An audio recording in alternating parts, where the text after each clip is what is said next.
तो ये episode start होता है, हमें दिखाता है कि एक हेलीकॉप्टर पिकअप पॉइंट पे आता है और आने के बाद लिंका, एलिसा और लिंडो को वहां से रेस्क्यू करके फार ईस्ट ब्रांच पे ले जाता है। और फार ईस्ट ब्रांच पे जाने के बाद एलिसा को मेडिकल हिल के अंदर रखा जाता है और लिंका के गॉड आर्क को भी रिपेयर करने के लिए दिया जाता है। उसके बाद एमामिया अनाउंस करता है कि जब तक लिंका और एलिसा रिस्टोर नहीं हो जाता, उनका मेडिकल कंडीशन अच्छा नहीं हो जाता, तब तक यूनिट 1 और यूनिट 2 एक साथ मिलकर काम करेंगे। और उसके बाद दिखाता है कि फार ईस्ट ब्रांच का डायरेक्टर और उसका एक पुराना फ्रेंड जो कि एक डॉक्टर है वो और एमामिया एक रूम पे बैठा होता है। तो वो डॉक्टर कहता है तुम्हारे गॉड ईटर ने जिस अरागम के साथ फाइट किया है, जो वो ब्लैक वज्रा है उसके साथ फाइट किया है, उसे 6 साल पहले रशिया में देखा गया था। तो एमामिया कहता है रशिया में देखा गया था तो वो यहाँ पर कैसे आया? तो वो कहता है मेरे पास इससे ज़्यादा इन्फॉर्मेशन नहीं है। और उसके बाद एमामिया उस रूम से चले जाती है। उसके बाद एमामिया और लिंडो बीच में जाते जाते बातें कर रहा होता है। तो एमामिया कहता है मैंने सुना है कि वो ब्लैक वज्रा रशिया से आया है। तो लिंडो कहता है वो रशिया से यहाँ पर कैसे आया? तो एमामिया कहता है मुझे नहीं पता। और उसके बाद एक चार्ट देता है जिसमें एलिसा का बचपन की फोटो, उसकी मॉम और डैड की फोटो होती है। तो वो कहती है मुझे ये तो नहीं पता वो बैंक से कैसे आया, लेकिन मुझे ये पता है कि एलिसा के साथ उस ब्लैक वज्रा का कोई कनेक्शन है। उसके बाद एलिसा को दिखाता है कि वो अपने सारे कपड़े उतार के सो रही होती है और सो के अच्छा मुझे पहले एक बात बताओ, सारे कपड़े उतार के कौन सोता है? भाई अभी ठंडी है, मैं लेता हूँ, मैं भी कपड़े उतार के नहीं सोता। अभी छोड़ो, इस कुत्ते टॉपिक के बारे में हम लोग बात नहीं करते। तो दिखाता है कि एलिसा उसके मॉम डैड के बारे में सोच रहा होता है, उस ब्लैक वज्रा के बारे में सोच रहा होता है कि कैसे उसने मारा है। और ये सब सोचने के बाद उसे बहुत ज़्यादा डर लगता है और वो उठ के अपना मेडिसिन लेने के लिए जाता है। तो वो अपना मेडिसिन हाथ में लेके उसको फेंक देता है क्योंकि मेडिसिन भी उसका डर कम नहीं कर पा रहा है। उसके बाद सीन चेंज होता है। सीन चेंज होने के बाद एमामिया और लिंडो को दिखाता है। एमामिया लिंडो को एक फाइल ट्रांसफर करता है और उसके बाद वो कहती है कि सारे के सारे पावरफुल बड़े बड़े अरागमी फार ईस्ट पे जमा हो रहा है, इसका कोई तो रीजन होगा। और उसके बाद फार ईस्ट ब्रांच के डायरेक्टर को दिखाता है, उसके साथ उसका पुराना डॉक्टर साथ ही बात कर रहा होता है। वो लोग भी इसी टॉपिक में बात कर रहे थे कि सारे के सारे पावरफुल अरागमी इस फार ईस्ट ब्रांच पे आर्टिफिशियल जमा हो रहा है। उसके बाद वो डायरेक्टर उसके दोस्त को पूछता है क्या वो डिवाइस तैयार हुआ है? वो लोग कुछ एक डिवाइस के बारे में बात करते हैं। तो वो डॉक्टर कहता है हाँ वो डिवाइस तो तैयार होता है, तुम जब चाहो उसे यूज़ कर सकते हो। और उसके बाद वो डायरेक्टर उसके दोस्त से पूछता है तुम लिंका का जो ऑर्डर टूट गया है क्या उसे ठीक कर सकते हो? तो वो डॉक्टर कहता है ठीक है मैं ठीक कर सकता हूँ, लेकिन उससे पहले मुझे देखना पड़ेगा। उसके बाद वो डॉक्टर कहता है क्या तुम तुम्हारे तो न्यू टाइप बॉडी टाइप का ठीक होने का इंतजाम नहीं करोगे? उसके बाद फार ईस्ट ब्रांच का जो डायरेक्टर होता है वो कहता है एलिसा जो है वो तो मेटा हेल्थ की आपके अंदर है और लिंका का गॉड आर्क क्या तुम ठीक कर सकते हो? तो वो डॉक्टर कहता है हाँ मैं शायद कर सकता हूँ, लेकिन उससे पहले मुझे देखना पड़ेगा। तो वो डायरेक्टर कहता है चाहे कुछ भी हो जाए तुम उस गॉड आर्क को पूरी तरह से ठीक करो। और उसके बाद वो डॉक्टर भी वहाँ से चला जाता है। और उसके बाद दिखाता है कि लिंका दौड़ते हुए रिपेयरिंग रूम पे आता है। आने के बाद वहाँ पर जो लेटी होते हैं उसको पूछते हैं क्या मेरा गॉड आर्क एग्जामिन हो गया, क्या वो ठीक हो सकता है? और उसके बाद वो देखता है कि वहाँ पर एक अनजान आदमी खड़ा है। तो वो पूछता है कि वो आदमी कौन है? तो वो लड़की कहती है यह है डॉक्टर सगाकी और यही है गॉड आर्क का गॉड फादर, मतलब गॉड आर्क को इन्होंने ही बनाया है। तो वो आदमी कहता है मैंने तुम्हारा गॉड आर्क जो है वो एग्जामिन कर लिया है, वो तो ठीक हो सकता है, लेकिन उससे पहले हमें तुम्हारा भी एग्जामिन करना पड़ेगा।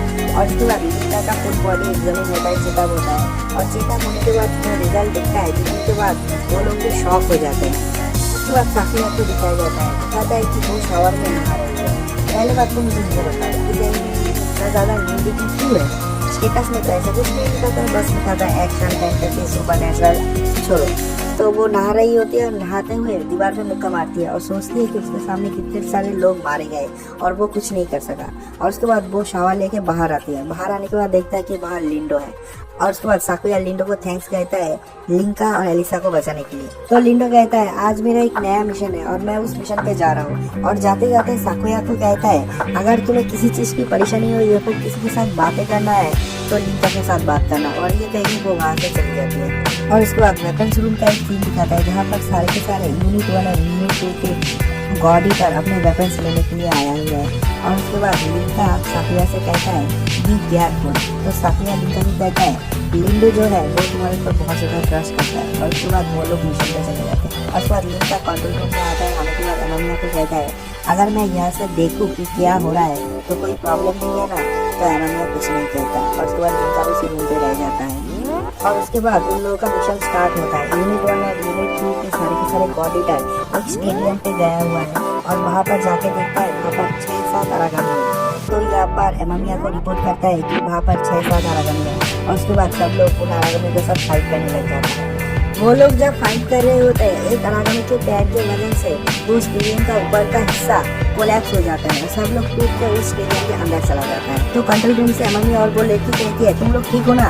तो यूनिट 1 से साकुया कहता है हाँ हम लोग तीनों ठीक है। और यूनिट 2 से भी सब लोग कहते हैं कि हम लोग सब लोग ठीक है, सिर्फ जो ऊपर का हिस्सा है वो टूट गया है, हम लोग अंदर चले आए।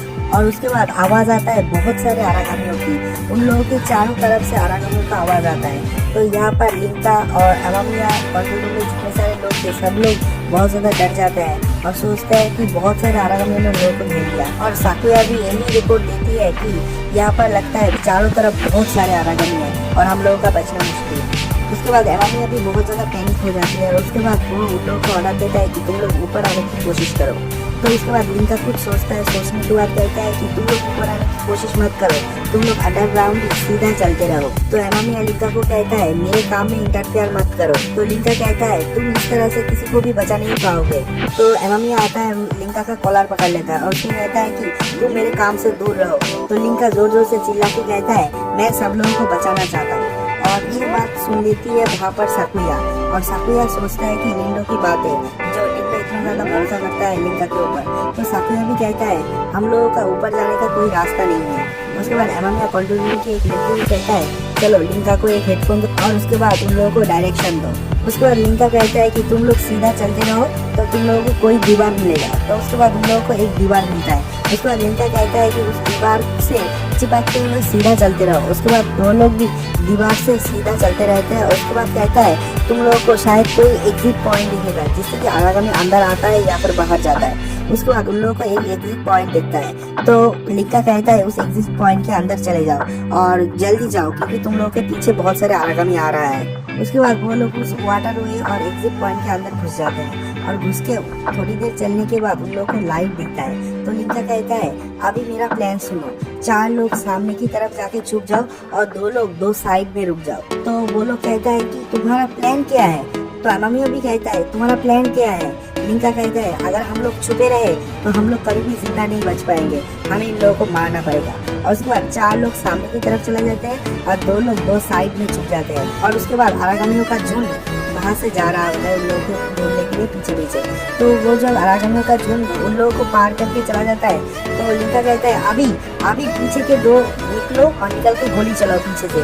तो वो दोनों पीछे से आके गोली चलाता है और 4 लोग सामने से आके गोली चलाता है और सब लोग चारों तरफ से उन आरागामियों को घेर लेता है और चारों तरफ से गोली करके सारे के सारे आरागामियों को मार देता है और वो लोग वहाँ पर बच जाते हैं। उसके बाद जब सारे के सारे गॉड ईटर आरागामी हंट से वापस आते हैं सब लोग लिंका की प्रेजेंस ऑफ माइंड की बहुत ज़्यादा तारीफ करते हैं और साकुया भी उसका बहुत ज़्यादा तारीफ करता है। तो लिंका कहता है मैं बहुत खुश हूँ कि तुम लोग सही सलामत वापस आ गए। और उसके बाद लिंडो छानबीन करने के लिए एजिस पे जाता है। अगर किसी को समझ में नहीं आ रहा होता है कि एजिस क्या है तो मैं कहूँगा तुमने मेरे पहले की वीडियोस नहीं देखी तो तुमको एजिस समझ में नहीं आएगा कि एजिस क्या है। उसके बाद लिंडो एजिस पे जाता है छानबीन करने के लिए। जाने के बाद लिंडो को एक घर में कुछ ऐसा दिखता है जिसकी वो भी शॉक हो जाता है और ये सीन यहीं पर कट हो जाता है। और सीन कट होने के बाद डॉक्टर सकाकी को दिखाता है। डॉक्टर सकाकी लिंका के पास आया हुआ है और कहता है मुझे तुम्हारे साथ कुछ देर बात करना है। और उसके बाद लिंका को एक अलग घर में ले जाता है और ले जाने के बाद कहता है पता है तुम्हारा गॉड आर्म क्यों टूटा है? तो लिंका कहता है नहीं पता गॉड आर्म क्यों टूटा है। तो वो डॉक्टर कहता है तुम्हारे हाथ में जो ब्रेसलेट है उसमें भी आरागामी का कुछ पावर है इसलिए तुम बहुत सारे एक्टिविटीज कर पाते हो। और जो गॉड आर्क है उसमें भी एक आरागामी है जो कि मैंने बनाया है। उसके बाद डॉक्टर सकाकी लिंका को कहता है तुम्हारा और तुम्हारे गॉड आर्क का आरागामी का कैपेबिलिटी रेट बहुत ही ज़्यादा है, ये रेट इतना ही ज़्यादा है और दिन बे दिन बढ़ते जा रहा है इसलिए तुम्हारा गॉड आर्क इस पावर को सहन नहीं कर पाया इसलिए टूट गया। तो लिंका कहता है इसमें बुरा क्या है? और उसके बाद डॉक्टर सकाकी कहता है इसका साइड इफेक्ट ये है कि तुम कुछ ही साल में मरने वाले हो। और इसे सुनने के बाद मैं भी शॉक में आ गया था, क्या एनिमे का मेन कैरेक्टर मरने वाला है? लिटरली ऐसा ही शॉकिंग फेस लिंका का था जब वो सुनता है कि वो मरने वाला है। और इसी सीन पे ये वाला एपिसोड खत्म हो जाता है और हमारा कार्यक्रम भी हम लोग यहाँ पर ही खत्म करते हैं। अगर आपको वीडियो थोड़ा सा भी अच्छा लगा, इंटरेस्टिंग लगा तो वीडियो को लाइक करो, एक कमेंट करो। पता है एक लाइक कमेंट और सब्सक्राइब से एक क्रिएटर को कितना ज़्यादा मोटिवेट मिलता है। स्पेशली मुझ जैसे छोटे क्रिएटर को जो रात के 3 बजे बैठ के वीडियो बनाता है, एक लाइक और कमेंट से मुझे ऐसा लगता है कि मुझे और भी वीडियोस बनाना चाहिए।